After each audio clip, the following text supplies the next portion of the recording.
Hello મિત્રો, કેમ છો? મજામાં? આજે તો સન્ડેનો દિવસ એટલે ખૂબ જ આરામ અને મોજ મસ્તીનો દિવસ.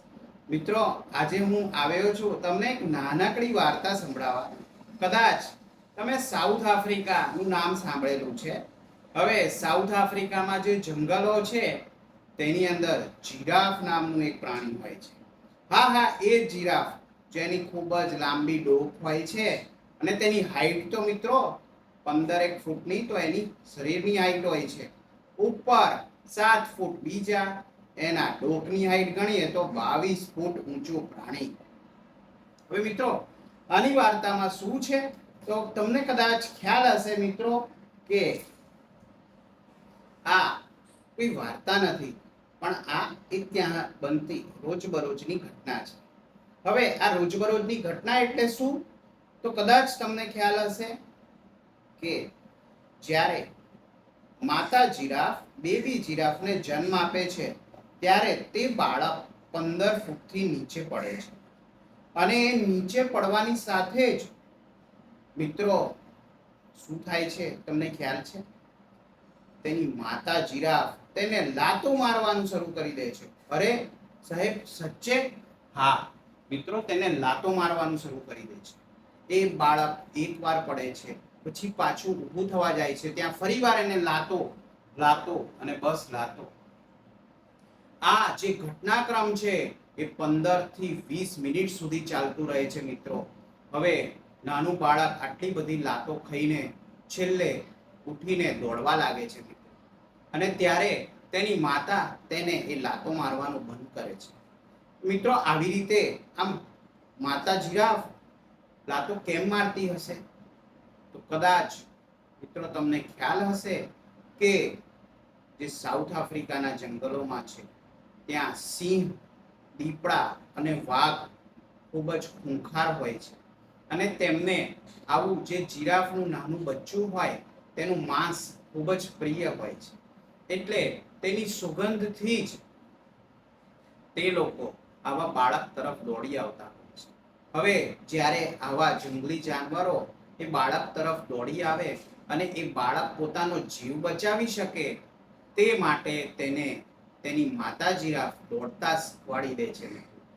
એટલે બસ આ જ વસ્તુ અહીંયા આપણા સમાજને પણ લાગુ પડે છે. મિત્રો, જ્યારે આપણે 16, 17 કે 18 વર્ષની ઉંમરમાં હોઈએ ત્યારે આપણને આપણા મિત્રો સર્વસ્વ લાગતા હોય છે. આપણા પેરેન્ટ્સની વાતો આપણને ખૂબ જ ખોટી લાગતી હોય છે. પણ મિત્રો, આપણા જે પેરેન્ટ્સ છે, આપણા માતા પિતા છે, દાદા દાદી છે, મોટા વડીલો છે, એ ચોક્કસપણે આપણા ઉજ્જવળ ભવિષ્ય માટે આપણને કંઈક શિખામણ આપતા હોય છે અથવા અમુક વાર આપણી ઉપર ગુસ્સો કરતા હોય છે. કોઈક વાર આપણી ઉપર લાફો પણ મારી દેતા હોય છે અથવા હાથ ઉપાડી દેતા હોય છે. તો ત્યારે મિત્રો આપણે ખોટું લગાડવાની બિલકુલ જરૂર નથી, કારણ કે તેઓ આપણા ઉજ્જવળ ભવિષ્ય માટે આપણને કંઈક સારું શીખવવા માંગે છે. તેથી તેમનો ગુસ્સો કરવો જાયઝ છે અને તેમણે આપણા કરતા દુનિયા વધુ જોયેલી છે.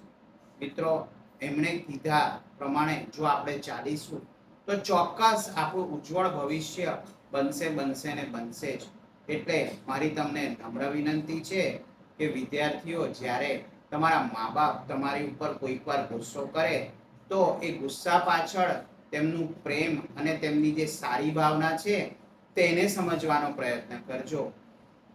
આવું કરશો તો ચોક્કસ તમને આ દુનિયામાં કોઈ જ નહીં હરાવી શકે અને તમે જે તમારો ધ્યેય લઈને નીકળ્યા છો એ ચોક્કસપણે પૂરું પાર પડશે. હવે મિત્રો, તમારું અને મારું કે કોઈનું પણ એક અંગત સ્વાર્થ પણ છે અને સાથે સાથે આપણે મહેનત કરવી એ જરૂરી છે. હવે અંગત સ્વાર્થ એટલા માટે કહું છું મિત્રો કે આપણે જો સારું ભણીશું, સારી નોકરી લઈશું અથવા સારો બિઝનેસ કરીશું તો ડેફિનેટલી છેલ્લે લાભ તો આપણને થવાનો જ છે. એટલે આપણા પેરેન્ટ્સ આપણી પાછળ જે મહેનત કરી રહ્યા છે તેમને તેનો વધુ ને વધુ આપણે રિવોર્ડ આપી શકીએ, એટલે સારામાં સારા માર્ક્સ વાળી માર્કશીટ આપી શકીએ, એ જ આપણા માટે હાલના તબક્કે એમની સેવા છે.